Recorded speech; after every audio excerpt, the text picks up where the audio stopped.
Welcome to another episode of Soul with Your Love, where we explore that love is safe, and if it's not safe, it's not love. Again, in this episode, we have beautiful Andrea's story, and we're going to continue from last time. So if you missed the last time, you should actually go back and listen to it, because I think you're going to find this more interesting if you have the thread that we're working through.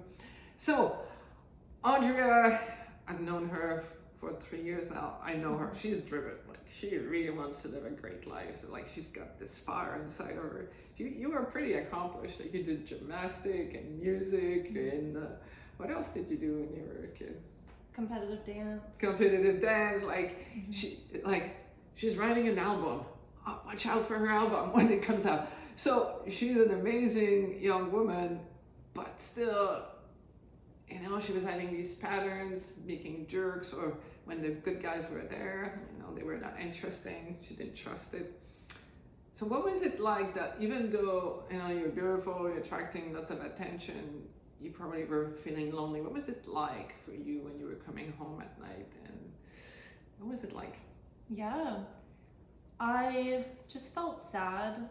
I would text a lot. I'd spend a lot of time on social media looking at other people who had healthy relationships. My sister was in a long-term relationship really? as well. Yeah. Oh, then comparing. Yeah. Why does she have a healthy relationship and I don't? What am I doing wrong? But really, yeah, it was just, I felt like I needed to distract myself.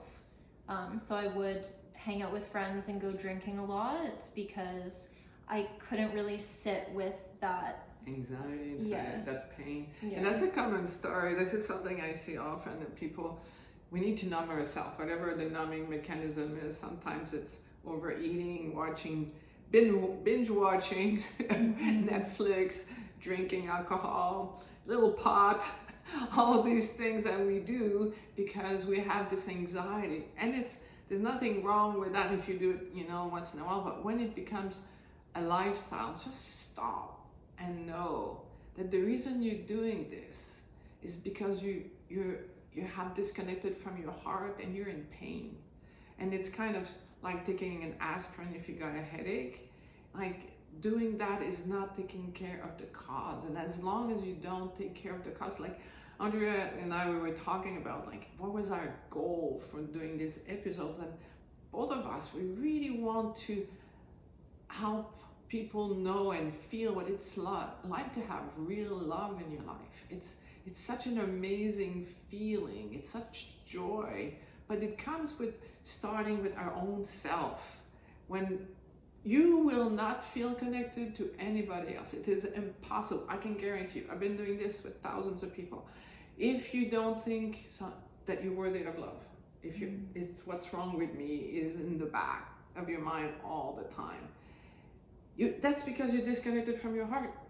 Because once you connect with your heart, then you don't feel alone anymore. Like, this is the key. Whenever we feel lonely, it's not because we don't have people around, because you are having people around. Mm-hmm. But you still feel lonely because you are not connected to you. And as long as you're not connected to you, you will feel lonely. No matter if you have a great family, 10 kids, lots of people around you, you will still feel alone if you're not connected with your heart and you have done the work to know that you are worthy of love, which is the most amazing thing that can happen. And that's what you've been feeling. Haven't you, as you've been doing your work? It's like, it's an amazing feeling to be able to do that. Like, Yeah. What can you talk about that? It's incredible. You know, I love spending time alone.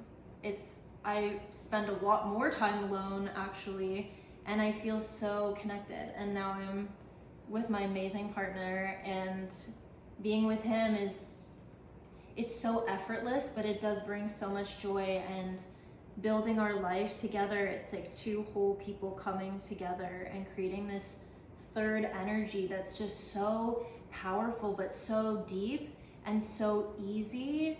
And there's not a question of worth. Like, you feel so deserving of this partner who just loves you so much. And it's not about physicality either. It's way beyond that. So it's just so vastly different from that energy of feeling like I need to go out drinking or spending hours on social media just doom scrolling. That's not there anymore at all. So yeah, and I love speaking with you because you're much younger than me, so you have all this thing that young people do. Like back in my days, yeah, we just went out partying or drinking or trying to numb ourselves and trying to make ourselves feel fun. Now you have social medias and all these things that people go and hide into. And there's, it's okay having some social media, but it's never gonna make us happy. What makes us happy is being first connected with our own heart and then connecting, with the people that we have in our lives. Because I might sound morbid, but I often think, if I was on my deathbed right now, would I regret doing this or not doing this? And when you start looking at life that way, it makes you see what really matters. And what matters truly is not social media. Like, imagine your life spending, 5 years. If you accumulate all the hours you spend in social, so imagine like at the end of your life you spend 5 years in social media versus 5 years with loved ones, feeling connected, exchanging, connecting, growing, learning from everything that happens. Which one do you want? Like, which one is going, at the end of your life, which one is going to make you feel, more fulfilled? Yes, it comes with more danger. Because first you have to know that you're worthy of love and do the work, so you're willing to put yourself out there, but it's worth it. So I'm curious, back then, did you tell your friends about this? Did you try to talk to them, or did you keep it hidden? I definitely talked to my friends about it, but did they have solution, or were they just like you? They tried, but we were friends for a reason. We had mutual problems, which seemed unresolvable at the time, but they weren't. It was just we didn't have the tools to apply to the problem. So, yeah. So if you're listening to this and you're going, oh, this is my story, like, this is what happens. We end up with people who often share the same challenges. And if nobody has a solution, now you're stuck. Yeah. Like in the earlier episode, I talk about, stage 1 and stage 2. And in stage one, I call that the boot camp, but I also call it hell on earth. Mm-hmm. Because we're trying to manipulate the outside world to give us joy, and it's like you reach out and then you come back down because it doesn't work, and then you reach out and it's like, if you look at one of those washing machines and you're trying to get out of the washing machine, it's like, you're stuck in there. It creates hopelessness. Mm-hmm. And I'm here. This is why we're doing this. Andrea is kind enough to be here because she wants to give you also what she now has that I now have, because I was similar to Andrea's. Like, I went through the same patterns. That's why I really want to help, especially women. But if you're a man, you listen to this, it will work just as well for you. Except usually it's more women who watch these type of things. But like, it's not rocket science, and it's not luck. You don't have to cross your fingers and hope that it all works out. It's not any different than if you want to go and find a job.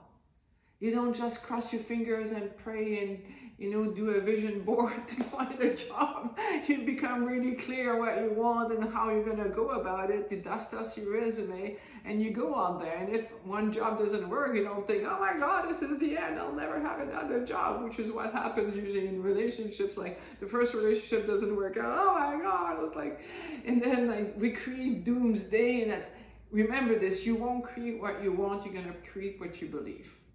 You won't create what you want, you're going to create what you believe. So it's of the utmost importance to actually know what you believe. And I can guarantee you 99% of the thing you think is the reason why you're in trouble. Yeah. How many times have we? Every time. Every time. You can guess, but until you actually do the work, you don't know. You don't know. So what was scaring you the most when you were stuck, and you could see your pattern? Like, what were you starting to worry about? That there was actually something wrong with me, and that I wouldn't get better, and that was it. I was scared that it was just like there was nothing I could do. I felt completely powerless.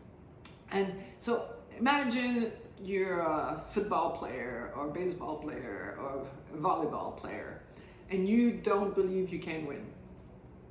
What are the odds you're gonna win? 0.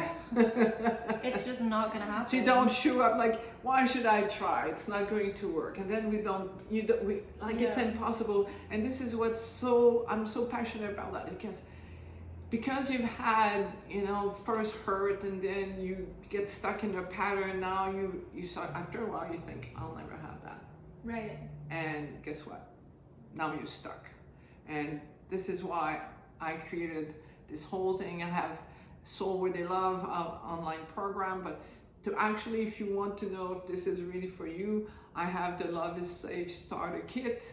I highly encourage you to do it. It's $7, like a latte. It's like what I want to do with this, I made it really easy. It's to help you calm your nervous system, help you understand why you've been stuck, and let you know that you can actually have true love. It's not only for your friends, it's not for people who are lucky in life.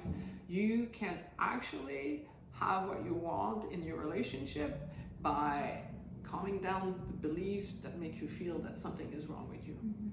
So, if you enjoyed this episode, please share it with your friends, subscribe, like it, and do all these things, because it helps with the algorithm, because we're passionate about bringing this. We want to bring more love into the world. So, this was our Soul Where They Love episode, where we explore that love is safe, and if it's not safe, it's not love. Bye for now. Bye.